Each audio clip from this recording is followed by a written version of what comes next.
नमस्कार दोस्तों, मैं अमित मिश्रा स्वागत करता हूं आप सभी मित्रों का अपने YouTube channel RJ educational world में। टेस्ट सीरीज की श्रृंखला चल रही है जिसके अंतर्गत हम आज कंटिन्यू करेंगे। आज का हमारा टॉपिक है विज्ञान एवं भूगोल। इससे संबंधित कुछ प्रश्न दिए जा रहे हैं जिनके उत्तर आपको देने हैं। कुछ समय दिया जाएगा, उसके बाद उत्तर बताया जाएगा और उसकी व्याख्या की जाएगी। तो आइए शुरू करते हैं। आज का हमारा पहला क्वेश्चन है, हम हल्दी उसके पौधे के किस भाग से पाते हैं? आपके ऑप्शंस हैं ए तना, बी जड़, सी फल, डी फूल। जी हाँ दोस्तों, हम हल्दी उस पौधे के तने से प्राप्त करते हैं जो कि एक औषधि पौधा है और इसे हम खाने में भी यूज करते हैं। इसका ऑप्शन ए तना सही है। अगला क्वेश्चन है, प्रतिदीप्ति नली में सर्वाधिक सामान्यतः प्रयोग होने वाली वस्तु है। तो आपके ऑप्शंस हैं ए सोडियम ऑक्साइड तथा आर्गन, बी सोडियम वाष्प तथा नियोन, सी पारा वाष्प तथा आर्गन, डी मर्क्यूरिक ऑक्साइड तथा नियोन। प्रतिदीप्त नली दोस्तों, इसका मतलब ट्यूबलाइट के अंतर्गत कौन सी गैस प्रयुक्त की जाती है? जी हाँ दोस्तों, पारा वाष्प तथा आर्गन ट्यूबलाइट के अंतर्गत ये दो मुख्यतः गैसों का मिश्रण होता है। आइए अगले क्वेश्चन की तरफ बढ़ेंगे। मानव शरीर में सबसे छोटी ग्रंथि कौन है? आपके ऑप्शंस हैं एड्रिनल, बी थायराइड, सी पैंक्रियाज, डी पिट्यूटरी। जी हाँ दोस्तों, मानव शरीर की सबसे छोटी ग्रंथि पिट्यूटरी है और यह मस्तिष्क में पाई जाती है और सबसे छोटी ग्रंथि होती है। यह सबसे तेज़ी से विकास भी करती है, इसलिए इसे मास्टर ग्रंथि भी कहते हैं। आइए अगले क्वेश्चन की तरफ बढ़ेंगे। अगला क्वेश्चन है, धातुओं के टुकड़ों को टका लगाने वाला मिश्रण होता है। जो हम धातुएं होती हैं उस पर जो टका लगवाते हैं या जिसे बिल्डिंग आप कराते हैं, तो उसमें किस चीज़ का मिश्रण उपयुक्त होता है? आपके ऑप्शंस हैं ए टिन और जस्ता का, बी टिन और सीसा का, सी जस्ता और सीसा का, डी जस्ता और तांबा का। जी हाँ दोस्तों, इसमें जस्ता और शीशे का मिश्रण उपयुक्त होता है। अगले क्वेश्चन की तरफ बढ़ेंगे। निम्नांकित जोड़ों में से कौन सा सुमेल है, यह बताना है। ऑप्शन है आपके निमोनिया फेफड़ा, बी मोतियाबिंद थायराइड ग्रंथ, पीलिया आँख, मधुमेह यकृत। तो इसमें पूछ रहा है दोस्तों कि कौन सा सुमेल है। जी हाँ दोस्तों, निमोनिया फेफड़े संबंधित है, जबकि मोतियाबिंद यह आँख में होता है, पीलिया जो कि यकृत से संबंधित है, मधुमेह जो कि यज्ञा से संबंधित है ना कि यकृत से। तो इसका राइट आंसर हो जाएगा ए निमोनिया जो कि फेफड़े रोग से संबंधित है, जबकि अन्य तीन मोतियाबिंद आँख से, पीलिया यकृत से और मधुमेह अग्नाशय से संबंधित है। अगले क्वेश्चन की तरफ बढ़ेंगे। बोगाज कुई, माफ़ कीजिए दोस्तों, यहाँ पे थोड़ा मिसप्रिंट हो गया है, बोगाज कुई नहीं है, बोगाज कोई है। बोगाज कोई महत्वपूर्ण है क्योंकि आप यह मध्य एशिया एवं तिब्बत के मध्य का एक महत्वपूर्ण व्यापारिक केंद्र था। बी यहाँ से प्राप्त अभिलेखों में वैदिक देवता एवं देवियों का नाम उल्लेख प्राप्त होता है। सी वेदों के मूल ग्रंथों की रचना यहाँ हुई थी। डी उपरोक्त में से कोई नहीं। जी हाँ दोस्तों, बोगाज कोई जो अभिलेख है वास्तव में यहाँ से प्राप्त अभिलेखों में वैदिक देवता एवं देवियों का नाम उल्लेख प्राप्त होता है। बी ऑप्शन बिल्कुल सही है। असल में 1400 ईस्वी के आसपास का यह शिलालेख हमें वैदिक काल की जानकारी देता है। तो बोगाज कोई अभिलेख वैदिक काल के देवी देवताओं से संबंधित है। अगले क्वेश्चन की तरफ बढ़ेंगे। जिसमें कथन और कारण दिया गया है और इसी के अनुसार आपको उत्तर देना है। कथन ए कह रहा है अपमार्जक मैले कपड़ों से सरलतापूर्वक तेल एवं गर्द निकाल देते हैं, जबकि कारण अपमार्जक जल का पृष्ठ तनाव बढ़ा देते हैं।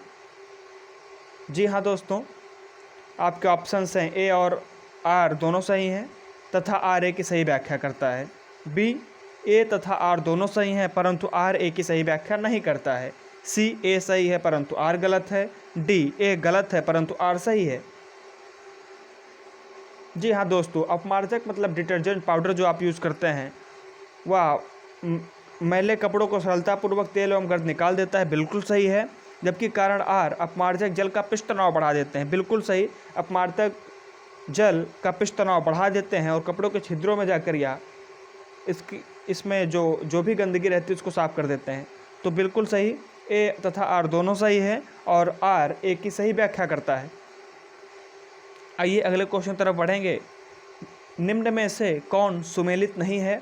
तो आपको देखना है कौन सा सुमेलित नहीं है। एनीमोमीटर वायु की चाल से, अमीटर विद्युत धारा से, टैकियोमीटर दाबांतर से, पायरोमीटर उच्च दाब से।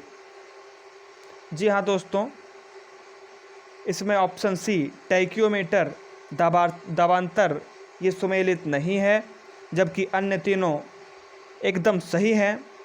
और इसमें अगर हम बात करें तो टैकियोमीटर जो है वो वायुयान एवं मोटरयान की गति से संबंधित होता है, ना कि दाबांतर से। बाकी अन्य तीनों सही हैं। अगले क्वेश्चन की तरफ बढ़ेंगे। कुल्लू घाटी निम्नलिखित पर्वत श्रेणियों के बीच अवस्थित है। ऑप्शन ए पूछ रहा है कुल्लू घाटी पर्वत श्रेणी किसके मध्य अवस्थित है?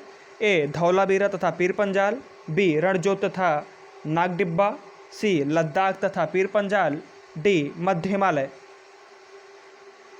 जी हाँ दोस्तों, जो कुल्लू घाटी है हिमाचल प्रदेश की एक बहुत प्रसिद्ध घाटी है, आप सुने भी होंगे कई बार, और यह मध्य हिमालय में स्थित है। ऑप्शन डी बिल्कुल सही है। अगले क्वेश्चन की तरफ बढ़ेंगे।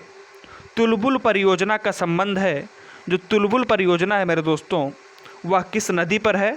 तो वह आपके ऑप्शंस हैं ए ब्यास नदी से, बी रावी नदी से, सी झेलम नदी से, डी सतलज नदी से। जी हाँ दोस्तों, बिल्कुल झेलम नदी से संबंधित तुलबुल परियोजना यह वास्तव में पीर पंजाल से निकलकर अरब सागर में गिरने वाली नदी झेलम से संबंधित है और तुलबुल परियोजना इसी पर स्थित है। और यहाँ से कई बार क्वेश्चन पूछा भी गया है, तो इसको ज़रूर याद रखें। तुलबुल परियोजना झेलम नदी पर स्थित है और पीर पंजाल से निकलकर अरब सागर में गिरती है। अगले क्वेश्चन तरफ बढ़ेंगे। निम्नलिखित में से किसका सुमेल नहीं है?